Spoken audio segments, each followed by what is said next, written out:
अमेरिकी राष्ट्रपति Donald Trump ने जैसे ही ऐलान किया कि वो गाजा पट्टी पर कब्जा करेंगे, उसके तुरंत बाद आतंकी संगठन हमास ने भी ऐसा का और हमास का आपस में कनेक्शन है।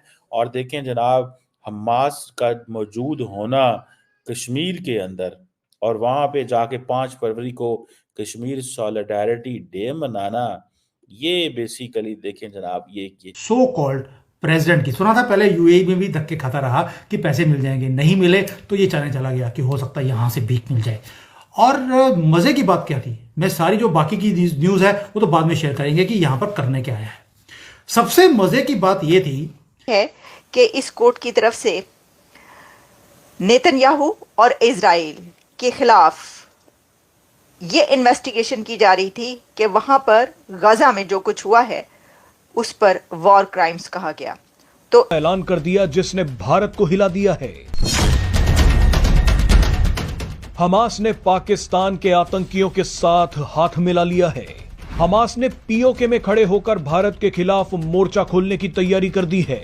ये अब देखें क्वेश्चन क्या है, जरा थोड़ा क्वेश्चन समझने की जरूरत है। क्वेश्चन ये है कि क्या वो जिसे कहते हैं ना कि आपके कंट्री में ठंड बहुत है और सारे ठंडे होकर बैठे हैं क्योंकि इमरान खान ने सबको ठंडा किया हुआ है। तो यहां पर एशियन विंटर गेम्स हो रही हैं, उसकी इनॉग्रेशन पे भी आए हैं आपके जरदारी साहब। सोच कर देखिए। इसलिए प्रेसिडेंट ट्रंप की तरफ से मिस्टर नेतन्याहू, इजराइल और अमेरिका के अलाइज और अमेरिकन वो लोग के जिनके खिलाफ इन्वेस्टिगेशन हो रही थी, तो इन सब की वजह से बल्कि कश्मीर के साथ कश्मीर सॉलिडारिटी डे मनाता है। और ये खालिद अल कदूमी ये ईरान में बैठते हैं और ये ईरान में होते हैं, लेकिन ये बहुत सारे पाकिस्तान के अंदर भी आते जाते रहते हैं और भी दुनिया में आते जाते रहते हैं। बहरहाल ये जो इंडिया अब इसको लिंक कर रहा है, इंडिया कह रहा है जी कि देखिए जनाब, जो हमास लीडरशिप है देखें वो तो पाकिस्तान में बैठी हुई है, वो तो कश्मीर में गई है, वो तो वहाँ पे कर रहे हैं, प्रोटेस्ट कर रहे हैं, वो तो बातें कर रहे हैं। तो ये बेसिकली पाकिस्तान का और हमास का आपस में कनेक्शन है। और देखें जनाब, हमास का मौजूद होना कश्मीर के अंदर और वहाँ पे जाके 5 फरवरी को कश्मीर सॉलिडारिटी डे मनाना, ये बेसिकली देखें जनाब, ये अब देखें क्वेश्चन क्या है, जरा थोड़ा क्वेश्चन समझने की जरूरत है। क्वेश्चन ये है कि क्या वो जिसे कहते हैं ना जिसे एक तरफ कि क्या चॉइसेस हैं फॉर एग्जांपल कश्मीर के हवाले से। अब कश्मीर के हवाले से भारत ने कोई चॉइस नहीं छोड़ी पाकिस्तान के लिए। क्या चॉइस छोड़ी है? एक ही चॉइस छोड़ी है कि जो हमने कहा है, जो हमने किया है, जो हम बोलते हैं, जो हमारी सारा कुछ है, उसको मान लिया जाए। That's one thing. अब जाहिर बात है इसमें बहुत सारे जो दुनिया है वो तो खामोश होकर बैठी हुई है। पाकिस्तान बोलता है इसमें। पाकिस्तान कहता है नहीं, जो इंडिया ने किया है और अपनी मर्जी से कश्मीर का स्टेटस चेंज कर दिया है, हम उसको नहीं मानते, हम उसको नहीं मानते। ये पाकिस्तान का मौक़िफ़ है। अब ये चीजें जो है obviously that gives a message. इससे मैसेज पता चलता है जी कि पाकिस्तान तो अपनी लाइन पे खड़ा है कि हम आपसे बात नहीं करने को तैयार। अब हुआ क्या कि हम अमेरिका जाएंगे, वापस आ जाएंगे। जरदारी यहां पर आए हैं 5 दिन की स्टेट विजिट के ऊपर और साथ में सारी जो पलटन है उसको भी ले गए। मैंने सुना आपके पास कोई डेप्यूटी प्राइम मिनिस्टर है, वो भी आया हुआ है। एक वो है आदमी है जो कहता है डरना नहीं, लेकिन उसके नाम में ही डर है, इशाक डर, वो भी आया हुआ है। तो ये जो लोग हैं सारे, मुझे लगता है शी जिनपिंग को डराने के लिए ही आए हैं कि अगर आपने हमें पैसे ना दिए तो हम डरा डरा कर आपको इस डर से मरवा देंगे। बट मुद्दा क्या है?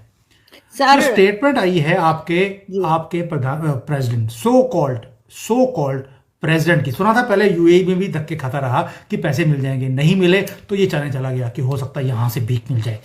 और मजे की बात क्या थी, मैं सारी जो बाकी की न्यूज है वो तो बाद में शेयर करेंगे कि यहां पर करने क्या है।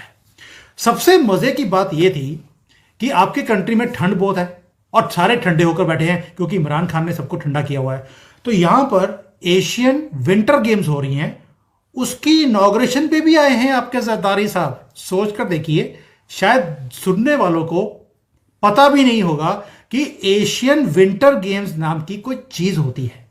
और जरदारी साहब वहां पहुंच गए फीता काटने के लिए। उनको था फीता कटाया जाएगा। भैया ये पाकिस्तान नहीं है, ये चाइना है। यहां पर फीता काटने वाला आदमी एक ही होता है, उसका नाम है शी जिनपिंग। ये आपका क्या कुछ काट देंगे ये आपको बाद में पता लगेगा। मगर सर शुगर करें ना कि सब गए। वैसे भी हम मोदी जी की तरह फ्यूल जो है या पेट्रोल जो है जाया नहीं करते हैं कि एक दो दिन में जाकर आ गए।